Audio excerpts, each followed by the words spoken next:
नमस्कार, स्वागत है आपका खबरों का पंचनामा में। मैं हूं आपके साथ वक्ता। हम लेकर आए हैं देश और दुनिया की 5 बड़ी खबरें, जिस पर चर्चा के लिए हमारे साथ स्टूडियो में मौजूद हैं कैपिटल टीवी के editor in chief doctor Manish Kumar ji. Doctor साहब, आपका बहुत बहुत स्वागत। धन्यवाद। सबसे पहले नजर डालते हैं आज की हेडलाइंस पर। पंजाब कांग्रेस में फिर बढ़ा विवाद। सिद्धू ने पंजाब कांग्रेस अध्यक्ष पद से दिया इस्तीफा। कैप्टन बोले वो स्थिर आदमी नहीं। कन्हैया की एंट्री पर कांग्रेस में रार। मनीष तिवारी ने उठाए सवाल। बीजेपी बोली, क्या कांग्रेस पार्टी टुकड़े टुकड़े गैंग के साथ? दिल्ली में हुई हिंसा पर हाईकोर्ट की बड़ी टिप्पणी। कहा, सोची समझी साजिश थी दिल्ली हिंसा। सीसीटीवी तोड़ना भी प्लानिंग का हिस्सा। यूपी के आईएएस अफसर का धर्मांतरण पर बात करते वीडियो वायरल हो गया। सरकारी दफ्तर में पढ़ा रहे धर्मांतरण का पाठ। पुलिस कमिश्नर ने दिए जांच के आदेश। अमेरिका के सीआरएस रिपोर्ट में बड़ा खुलासा। पाकिस्तान में मौजूद हैं 12 खूंखार आतंकी संगठन, 5 का टारगेट भारत।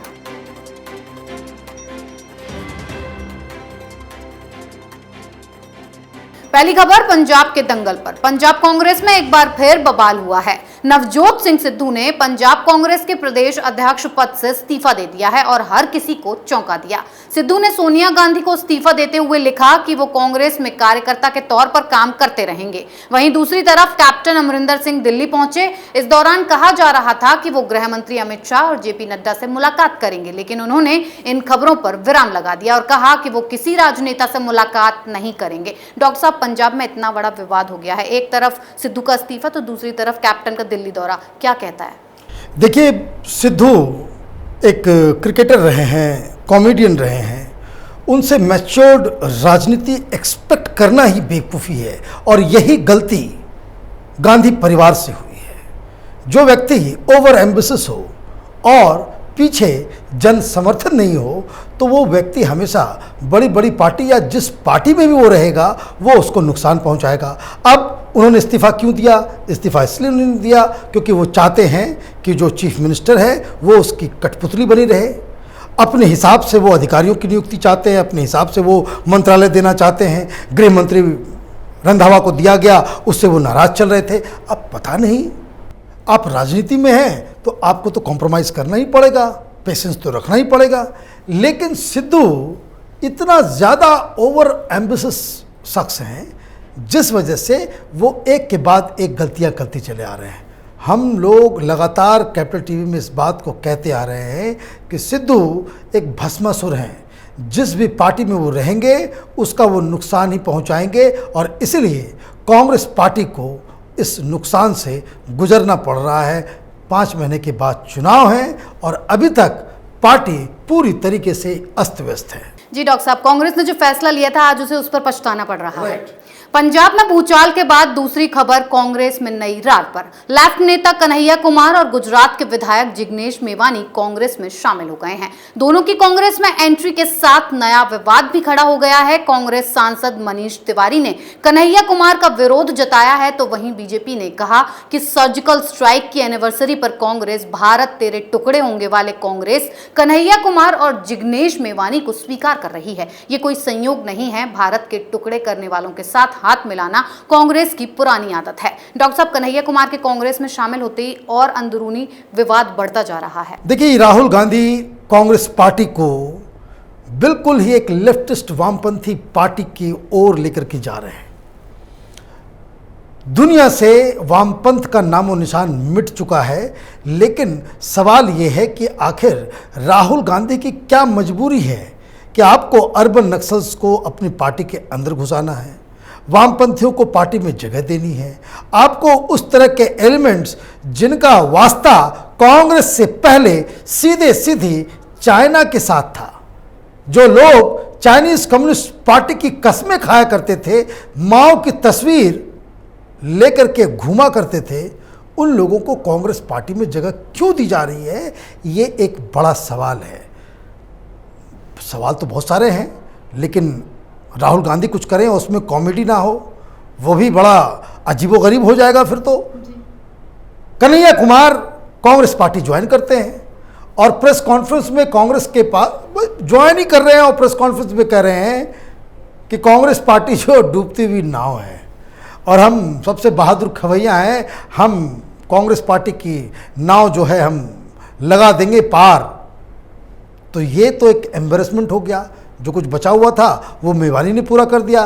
उसने कहा कि देखिए हम तो विचारधारा हमारी तो कांग्रेस वाली ही है। अच्छा, ये वामपंथियों की विचारधारा कांग्रेस की विचारधारा कैसे हो गई, इसके ऊपर तो अभी बहुत सारे वीडियोस बनाएंगे। अगला जो ब्लैक एंड व्हाइट हम बनाएंगे उसको आप ज़रूर देखिएगा। खैर, उसने ये कहा कि विचारधारा तो कांग्रेस की हमें पसंद है, लेकिन अभी मैं पार्टी ज्वाइन नहीं कर सकता। इसलिए नहीं कर सकता, अगर मैं ज्वाइन किया तो हमारी विधायकी चली जाएगी। तो विचारधारा से इस तरह का कमिटमेंट कि आप छोटी सी विधायकी को भी आप त्याग नहीं कर सकते, तो ये किस तरह के लीडर हैं, किस तरह के लोग हैं। मुझे लगता है कि राहुल गांधी ने एक सिद्धू की जगह दो सिद्धू को आज रिक्रूट किया है। जी डॉक्टर साहब, एक गया नहीं, दो को बुला लिया। राइट। अब खबर दिल्ली हिंसा की बड़ी साजिश पर। दिल्ली में बीते दिनों हुए दंगों को लेकर हाईकोर्ट ने बड़ी टिप्पणी की है। कोर्ट का कहना है कि दिल्ली में जो हिंसा हुई वो अचानक नहीं हुई, बल्कि एक सुनियोजित ढंग से की गई थी। दिल्ली हाईकोर्ट ने इस दौरान हिंसा की कुछ वीडियोस का हवाला भी दिया। दरअसल दिल्ली हिंसा के आरोपी की जमानत याचिका रद्द करते हुए हाईकोर्ट ने ये अहम टिप्पणी की है। अदालत ने कहा कि दिल्ली में कानून व्यवस्था को प्रभावित करने के लिए इस तरह का हिंसा की गई थी। डॉक्टर साहब, दिल्ली हिंसा की साजिश पहले से हो चुकी थी, लेकिन इस हिंसा को अंजाम किसने दिया, क्या ये बात सामने आ पाएगी? बिल्कुल सामने, बिल्कुल दिन के उजाले की तरह साफ है कि किस तरीके से ये शाहीन बाग में जो लोग संविधान बचाने निकले थे, यही लोग इस साजिश के पीछे हैं। ये तमाम इलेक्ट्रॉनिक प्रूफ्स मिले हुए हैं और कैपिटल टीवी के आर्काइव में अगर आप जाएंगे तो हम लोग तो इस पूरे साजिश को बेनकाब करने वाले अकेले टेलीविजन चैनल थे जो सबसे पहले उन इलाकों में जाकर के हमने बताया था किस तरीके से बड़े बड़े छतों के ऊपर वहाँ इन लोगों ने पहले से तैयारी कर रखी थी। पेट्रोल बम्स बने हुए थे, एक ही साइज के। बताया जाता है कि मेरठ के आसपास से पत्थरों को लाया गया था, सबकी छतों पे रखा हुआ था। स्कूल को बाकायदा एक गढ़ की तरह, एक दुर्ग की तरह इस्तेमाल किया जा रहा था। वहाँ बड़े बड़े गुलेल लगाए हुए थे, बाकायदा उसे इंस्टॉल किया गया था। ये सारी चीज़ें अकस्मात नहीं होती, इसके लिए प्लानिंग चाहिए होती है। और तो और जो दुकानें जलाई गई, हिंदुओं की दुकान जला दी गई, मुसलमानों की दुकान बच गई। वो क्यों बच गई? क्योंकि रात के अंधेरे में भी लोग पढ़ पाते थे कि जो जो मुस्लिम शॉप्स थे उसके ऊपर लिखा हुआ था रिजेक्ट सीए, रिजेक्ट एनआरसी। ये आप हमारे वीडियोस में जाइए, हम लोगों ने सबसे पहले इस तरह की स्टोरीज की थी। जब हम लोगों ने इसका खुलासा किया, बाकी तमाम टेलीविज़न चैनलों ने इसको फिर अलग रूप से दिखाना शुरू किया। अदरवाइज अगर मीडिया और बहुत सारे जो एनजीओज के लोग उस इलाकों में जाकर के इसकी तहकीकात नहीं किए होते तो इस पूरी की पूरी इस दंगे को, ये साजिश रचने वाले लोग, ये वामपंथी मीडिया, ये टुकड़े टुकड़े गैंग ये बताता कि हाँ सरकार और दिल्ली पुलिस ने मुसलमानों की हत्या कर दी। केस बिल्कुल उल्टा है। जी डॉक्टर साहब, अब खबर धर्मांतरण गैंग पर। यूपी में धर्मांतरण से जुड़े एक बड़े विवाद में एक सीनियर आईएएस अफसर के शामिल होने का मामला सामने आया है, जिनका नाम इफ्तिखारुद्दीन है। वीडियो में इफ्तिखारुद्दीन अपने सरकारी आवास पर एक धर्म गुरु के साथ कुछ लोगों के सामने इस्लाम धर्म अपनाने के फायदे गिनाते नजर आ रहे हैं। बताया जा रहा है कि ये वीडियो उस समय का है जब इफ्तिखारुद्दीन कानपुर में मंडलायुक्त पद पर तैनात थे। आरोप है कि आईएएस अपने सरकारी आवास पर लोगों को इस्लाम का पाठ पढ़ा रहे हैं। वीडियो में एक धर्मगुरु कहता नजर आ रहा है कि अल्लाह ने हमें यूपी के तौर पर एक ऐसा सेंटर दिया है जहां से पूरे देश और दुनिया में अपना काम कर सकते हैं। वहीं इस वीडियो की कानपुर के कमिश्नर ने जांच शुरू कर दी है। डॉक्टर साहब, आईएएस का चौंकाने वाला एक वीडियो सामने आया है, इसके तार धर्मांतरण से जुड़ रहे हैं। देखिए, धर्मांतरण एक बहुत सीरियस मुद्दा है। हिंदुस्तान में कई सारे इलाकों में और लाखों की संख्या में, चाहे वो क्रिश्चियन मिशनरीज हो, चाहे ये इस तरह का धर्मांतरण का पूरा गैंग जो यूपी में दिख रहा है, बहुत सारे राज्यों में इस तरह से लोग फैले हुए हैं जो हिंदुओं को अदर इस्लाम या फिर ईसाई बनाने में वो जुटे हुए हैं। और ये एक धंधा है, इसको समझना ज़रूरी। ये कोई धर्म का प्रचार नहीं कर रहे, क्योंकि ये स्पिरिचुअल लोग नहीं हैं। ये धर्मांतरण का धंधा कर रहे हैं, लोगों को प्रलोभन दे करके, लोगों के ऊपर दबाव डाल करके, मित्रता बना करके, उनका हमदर्द बन के, ये तमाम तरह की चीज़ें हो रही है। और इसमें पैसे का एलिमेंट है, इसमें विदेश से पैसे आते हैं, चाहे वो क्रिश्चियन मिशनरीज हो, चाहे ये धर्मांतरण गैंग जो अभी यूपी एटीएस ने जिन लोगों को पकड़ा है। अब इस आईएएस ऑफिसर की कहानी तो ये मैं आपको बताऊं कि हम लोग पत्रकारिता जगत में 3-4 साल पहले भी इस तरह की खबरें आई थी, लेकिन वो किसी प्रकार से किसी वजह से वो खबरें दब के रह गई थी। अदरवाइज ये कई सारे लोग जानते हैं कि इस तरह की ये अकेला नहीं है। बहुत सारे इस तरह के बड़े बड़े अधिकारी अपने आप को धर्मगुरु की तरह उसको बना करके लोगों को इन्फ्लुएंस करने का काम करने में जुटे हुए हैं।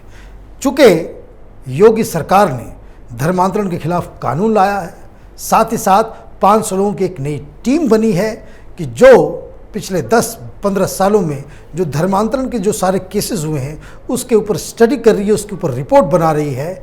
तो ये तमाम चेहरे बेनकाब हो रहे हैं।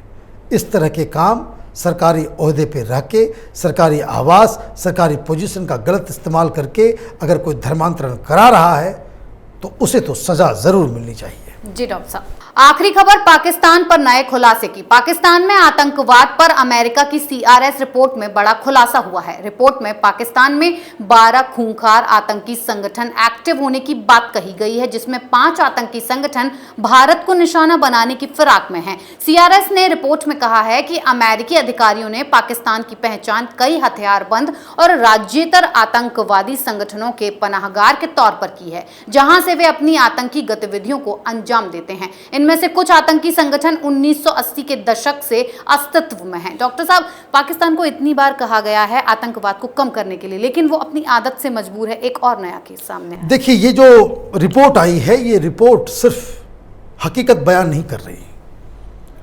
इस रिपोर्ट की टाइमिंग को भी समझना जरूरी है। प्रधानमंत्री मोदी अमेरिका जाते हैं, पाकिस्तान के बारे में कहते हैं कि ये आतंकवाद का पनाहगार है। साथ ही साथ विदेश मंत्री अमेरिका के ये कहते हैं कि हमें पाकिस्तान के साथ जो हमारे जो रिश्ते अब तक रहे हैं उसको रीथिंक करना है। यूएन जनरल असेंबली इलेक्शन में भाषण होता है सारे लोगों का, जो बाइडेन प्रधानमंत्री की मीटिंग होती है, क्वाड की मीटिंग होती है, हर जगह आतंकवाद के बारे में बातचीत होती है, किस तरह से ये दुनिया के लिए खतरा बना हुआ है। प्रधानमंत्री मोदी की डिप्लोमेसी इस मायने में बहुत ही सक्सेसफुल रही है कि हमने पूरी दुनिया को ये समझाने में हम सफल रहे हैं कि पाकिस्तान ही इस आतंकवाद का, इंटरनेशनल जिहाद, इंटरनेशनल टेररिज्म का गढ़ है। अब ये सारी बातें खत्म होती हैं और अचानक से अमेरिका में एक रिपोर्ट आती है। मतलब ये पाकिस्तान के ऊपर अब धीरे धीरे कार्रवाई करने का समय आ गया है। अमेरिका ने पहले ही कह रखा है कि हम अपने रिश्ते रीथिंक करने वाले हैं। अब ये 12 आतंकी संगठन, उसके बारे में पाकिस्तान को जवाब देना होगा। वो इन्हें हटा नहीं सकते। वो इसलिए नहीं हटा सकते कि ये तो संगठन जितने हैं जो पाकिस्तान में ऑपरेट कर रहे हैं, ये तो खुद वहाँ की आर्मी, वहाँ की आईएसआई, वहाँ की सरकार की देख रेख में वहाँ पे इन सबको बनाया गया है। पाकिस्तान आतंकवाद के खिलाफ कोई एक्शन इसलिए नहीं लेता क्योंकि पाकिस्तान के लिए आतंकवाद डिप्लोमेसी का, इंटरनेशनल पॉलिटिक्स का एक टूल है जिसके जरिए वो वर्ल्ड कम्युनिटी को ब्लैकमेल करना चाहता है। लेकिन इस रिपोर्ट के आने के बाद यकीन मानिए, पाकिस्तान की, इमरान खान सरकार की और बाजवा की उल्टी गिनती अब शुरू हो गई है। जी डॉक्टर साहब, बहुत बहुत धन्यवाद इतनी सटीक और बेहतरीन जानकारी। धन्यवाद। खबरों का पंचनामा में आज के लिए इतना ही। देश विदेश की बाकी खबरों और उनके सटीक एनालिसिस के लिए देखते रहिए कैपिटल टीवी। हमें लाइक कीजिए, शेयर कीजिए और कैपिटल टीवी को सब्सक्राइब कीजिए। नमस्कार।